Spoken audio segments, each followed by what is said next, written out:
Labą dieną. Tai va, Rokiškio rajone, Kavoliškė, Durpyno gatvė 3A parduodamas namukas. Va tas prieki mėlynas, jisai yra ant valstybinės žemės, privažiavimas matot koks. Čia vieta va tokia va gaunasi, čia va tokias va dirbtuvėlės.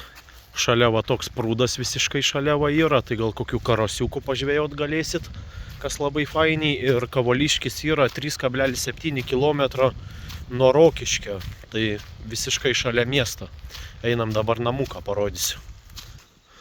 Tai yra elektra namukė, o taip atrodo iš šitos pusės, šitie mediniai pastatėliai irgi priklauso, šulinys irgi. Šulinys tai gan gražus, tvarkingas, o čia atsistama. Va matot, vandens daug.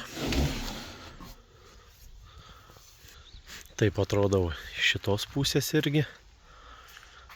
Čia toks privažiavimas. Medelių, kaip matot, yra irgi keletą. Čia dabar arčiau į kiemą, čia tokie irgi pasidėjimui kaip ir. Čia tokie lentos vienam sudėta, kitam šiukšlės, čia tokias patalpos. O pačiam namukė čia va dar yra atskiras duris. Ir va toks kambariukas irgi, kambarys kaip ir. Tai galima kaip ir čia irgi įsirengti, tik tai dabar aišku, čia va kaip matot, medienos visokios pridėta. O einam dabar į vidų, parodysiu kaip vidus atrodo. Tai va, tik įeis, va toks koridoriukas, aišku, čia apie tai, kad remontą reikia daryti, net nekalbu, kai tokia kaina. Bet didesnė problema, va čia va yra rastas, va, drėgnas jisai. Tai stogą reikia čia tvarkyti. Daugiau kaip ir visur sausa. Einam į vidų. Čia va kambarys, va kaip atrodo. Plastikiniai langai yra sudėti.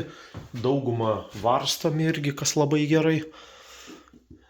Pečiukas yra irgi prieki, kaip matot. Ir va čia šiek tiek kažkada buvo tvarkytas kambariukas, va grindis tik tai biški matos skylės, bet nulyginant su ano kambariu jau jisai tvarkingesnis šiek tiek. Va taip atrodo. Tai va toks namukas. Viską kaip ir pasakiau tikriausiai, dar kartą čia parodau irgi. Tai ką domina šitas namukas, skambinkit. Dar noriu paminėti, kad perkam visoje Lietuvoje tokius ir panašius namus irgi. Ir ką domina, irgi galim išsimokėtinai parduoti iki metų laiko tokį namą.